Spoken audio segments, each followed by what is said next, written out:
Obviously, the massive report that came out of the Wall Street Journal this week, yeah, kind of confirmed a lot of really horrible things that a lot of us have suspected for a long time about Donald Trump's health.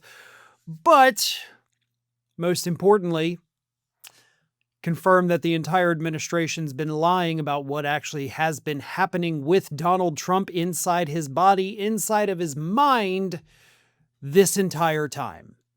So, in other words, kind of confirms that there has in fact been a massive cover-up of all of this health issue here. We all suspected all of this. We all pretty much knew it.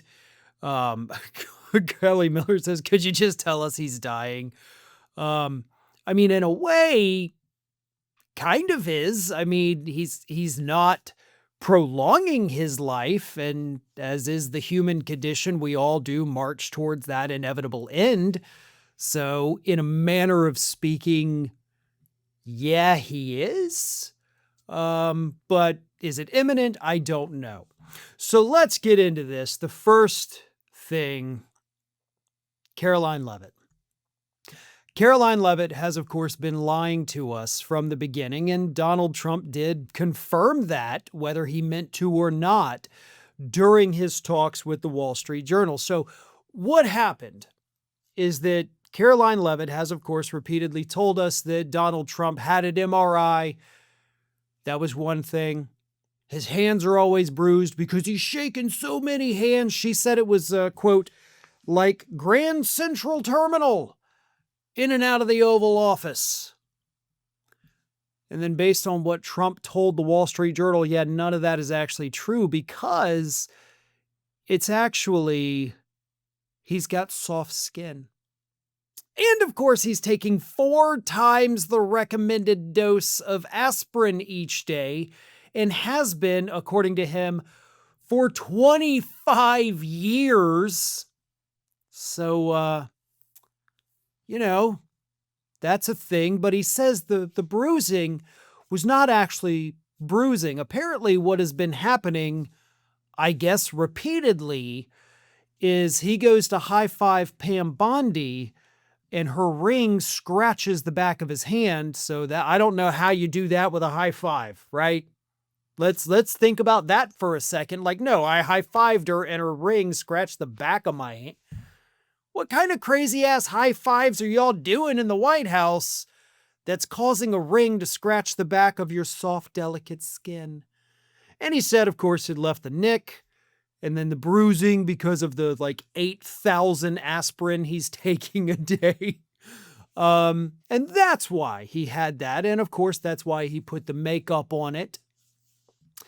Now, either that happens once a week, where Pam Bondi just screws up the high five and scratches the hell out of his hand, or he's also lying.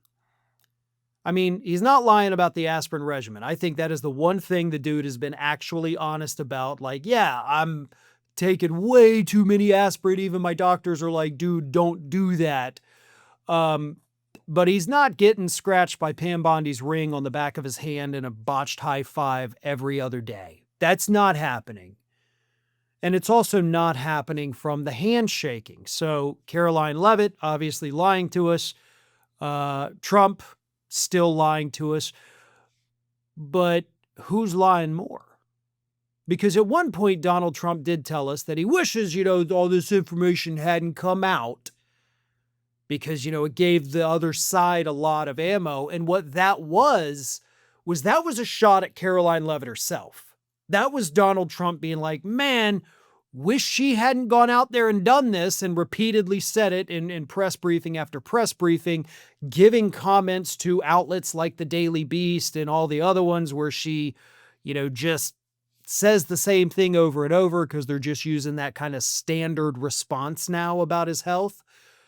But he took a shot at her.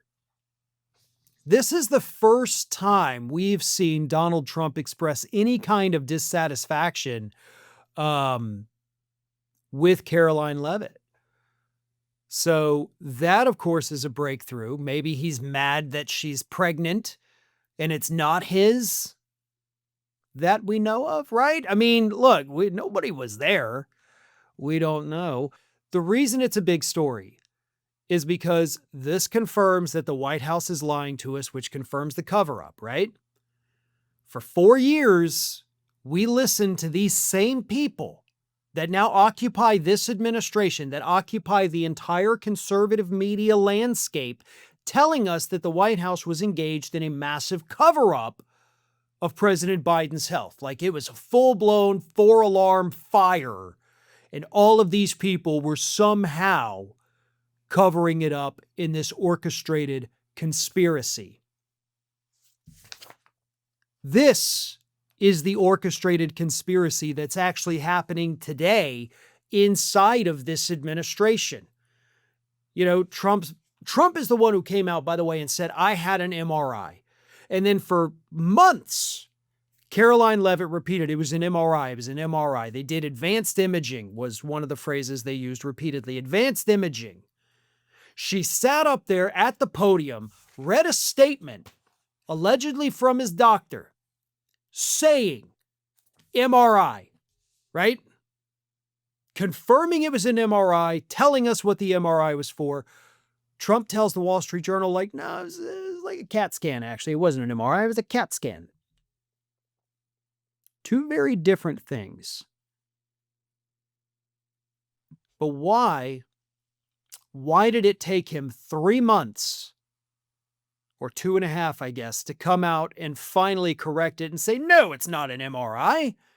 I had a simple CAT scan for my heart because I'm taking 8 million aspirin a day and I eat 5,000 pounds of fast food a month. No. Like, these are such obvious lies that it's just shocking to me that this is not something that really is getting the hyper-focus that it does deserve. Because it's not just his health. It is, in fact, the cover-up. I mean, hell, Jake Tapper made tons of money off a book alleging a massive cover-up in the Biden White House. And this story pops and disappears every couple weeks. Like, Trump's health is really bad. Oh, no. He just said a crazy thing on Truth Social. Look at this guy. Look at him. Look at how crazy he is. And we move on and we forget it. And it drives me insane. Because if anything had ever come out about President Biden, the likes of which we saw in this particular story, we'd still be talking about it today. If we had learned that President Biden had told his staff, hey, I need you guys to, chill out on my schedule a bit because I can't handle it, Fox News would still be talking about it today. Like right now, they would be doing a segment on it if that had happened during Biden. If President Biden had come out and said, yeah, I'm on 4 times the dose of low-dose aspirin to prevent a massive heart attack in any given second, still be talking about it. People would have been saying the 25th Amendment needs to be invoked because obviously this man is being held together by glue and duct tape at this point. He can't do the job. That's what we would be seeing. That's what we would be hearing.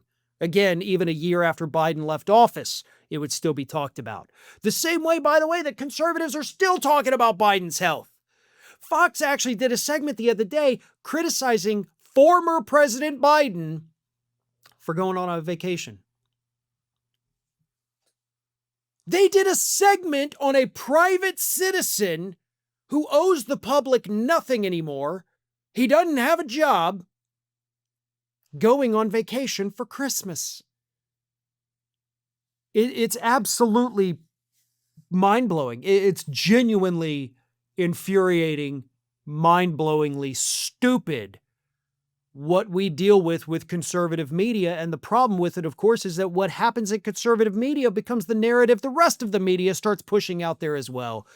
And that is just absolutely, I'm at a loss for words on that. I genuinely really am. Thanks for watching. And if you are not already subscribed to the channel, please do so. And do not forget to like and comment and share widely among your friends.